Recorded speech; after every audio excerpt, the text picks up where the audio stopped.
Alright, so I think it's fair to say that Spurs fans are looking at this one from a little bit of a pessimistic perspective so far. Ange Postecoglou has been confirmed as the new Spurs manager on a 4-year deal, I think it is. And yeah, basically in this video, I'm going to be playing my part in terms of lifting those levels of optimism and lifting those levels of hope for Spurs fans with regards to their outlook on Ange Postecoglou being appointed as the new manager this afternoon. And yeah, basically going through, first of all, how he will set up with this Spurs team going forward. Will he be able to be a success at Spurs for the long term? And finally, why I think that it is a positive appointment, a bright appointment, and one that's maybe a bit inspired from Daniel Levy and this Spurs board. So yeah, we'll just get straight into it. But first and foremost, subscribe to the channel. We are looking to hit 3,000 subscribers on this channel as soon as we possibly can. Leave a like in the video if you do want to enjoy it as well, and turn on that notification bell because you will never miss one of these absolutely fucking brilliant videos, said no one ever. And yeah, without further more bullshit, we'll get into analysing Ange Postecoglou and the fact that he has taken over as Spurs manager. So first and foremost, in terms of why I think it is a positive and bright appointment from Spurs, and why I think it's a little bit inspired, like I said,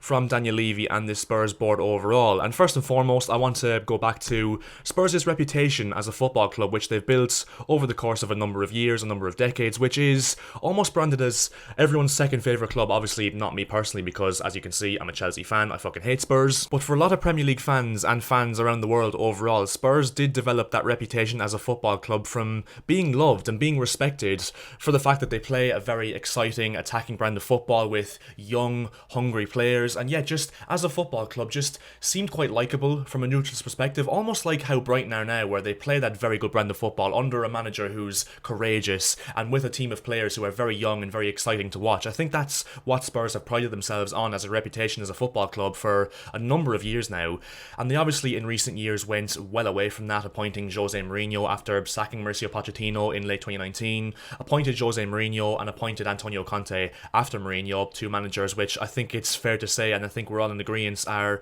not well renowned for their attacking and free-flowing and exciting brand of football, I think it's fair to say. And obviously both managers were brought in with one ambition and one ambition only, which was to finally get Spurs over the line for a piece of silverware, which in the end obviously never happened, hence why they've gone back to their roots, I would say, in terms of appointing Ange Postecoglou, in terms of the football that his teams play with. And we've seen that at Celtic, and even though you can say, oh, it's the Scottish League, and you know, it is a two-team league in fairness, so they would be right in saying that, or they would be right in terms of having their scepticism with regards to Postecoglou's appointment for his reputation and, you know, his successes that have earned him this job. But I think it's an inspired appointment in terms of the fact that if Postecoglou can get this Spurs ticking the way he got Celtic ticking, and previous clubs as well, I think Spurs could really go back to their roots of, you know, being that exciting team to watch, and yeah, just being entertainers again, and just giving the Spurs fans something to enjoy on the pitch, which they were really devoid of under Mourinho and Conte, I think it's fair to say. And in terms of that Postecoglou style of play, as you can see on screen, they did set up with a 4-3-3 at Celtic, and this is how he will set up at Spurs more than likely, setting up with that back four obviously, which Spurs haven't done for quite a while now after, you know, Antonio Conte, who obviously had built this team from the ground up really with a back three, which is going to be really interesting to see how Postecoglou can navigate his way through that. But yeah, with that back four, with that number 6 in the holding role, and with those double eights as well, similar to Pep Guardiola's Man City, which I think Postecoglou takes a lot of inspiration from, is Pep Guardiola's Man City, and you'll see that in the style of play. And I think you'll see that in his time at Spurs, given the fact that Postecoglou's Celtic played a very on the front foot style of football, very possession based. And like I said, they will set up in a 4-3-3 under Postecoglou, but in possession it will look a little bit different. As you can see, similarities to Pep Guardiola's Man City, De Zerbi's Brighton, Klopp's newly found Liverpool system, Arteta's Arsenal, with that 2-3-4-1 with the two centre backs obviously sitting back, the two full backs playing as inverted, as you can see from Pedro Porro and Ivan Perisic, alongside Pierre-Emile Højbjerg in that 2-3-4-1, with the two double eights playing in the half spaces, with the wingers looking to isolate opposition fullbacks and playing as essentially 1v1 wingers to create overloads, with the ball side eights, and with a striker who is obviously able to do it all in terms of pressing from the front, being able to score goals, and being able to drop deep to link up play with those double eights and those wingers as well. And out of possession as well, Postecoglou's Celtic were very aggressive in their press, which first and foremost is triggered by the wingers and the striker, in terms of getting the opposition defenders to get into those central areas with the ball, which will then trigger the press from the double eights and the inverted fullbacks and the number 6, which will be able to act as that second line in the press as well. So yep, Spurs, in terms of Postecoglou, I think will be playing a very on the front foot style of football. Like I said, will be playing attacking, positive brands of football, and will be pressing aggressively out of possession as well, which in some cases is very similar to Mauricio Pochettino and how he did at Spurs, which obviously Spurs fans would absolutely love if Postecoglou achieved anything like what Pochettino was able to achieve at Spurs in terms of his style of play and what he was able to achieve in terms of a league position and in the Champions League stage as well. However, the first thing you will realise from this graph that I have on screen right now in that 2-3-4-1 is there's a lot of players that are question marks, because I think the main challenge for Postecoglou, especially early doors, is going to be trying to strengthen in the transfer market and get the best out of these players in this system at the start, because obviously, like I said, this team is purely built for a 3-back system, for somewhat conservative football under Antonio Conte, and yet that's why obviously they've lost Hugo Lloris already. It has been announced that he will be leaving the club, so they're going to have to get a new goalkeeper in. That was a given regardless, to be fair. But as you can see, I've got Eric Dyer and Christian Romero as those two centre-backs, and obviously are both very competent in possession, and yet probably will be the main two centre-backs starting for Postecoglou going forward, unless they do sign one more centre-back, which I wouldn't be surprised if happened whatsoever. Then you've got Ivan Perisic and Pedro Porro as those inverted full-backs. Whether they'll be able to play that role long-term, I'm not so sure. Maybe Ivan Perisic will be more suited to that role, but Pedro Porro, whose strengths mainly lie on in terms of overlapping down that right-hand side and being in the final third and creating chances from wide areas for Spurs, I'm not 100% sure if he's going to be the perfect fit for this Postecoglou system, but I think for now he will be put in that role to see how he does, really. Pierre-Emile Højbjerg as the number 6. I think you could also play Yves Bissouma there, even maybe Ollie Skip, who are 3 players who are comfortable in terms of dropping deep and getting involved in build-up play and acting as that number 6, which in this style of play is arguably the most important position on the pitch. Then you've got those double 8s. I've got Rodrigo Bentancur, who could play that Matt O'Reilly, role in terms of being able to operate in half spaces. I know that's not his natural position, but unfortunately for the first season he might have to put up with that. And the question mark is alongside Bentancur in that number 8 position alongside him, because obviously with Spurs' squad right now, I don't think they've got a lot of options for that role, hence why I think that will be one of the first positions they look to strengthen in the summer transfer window to help Postecoglou embed this style of play into Spurs. Then you've got Heung-min Son on the left hand side, who I think will absolutely excel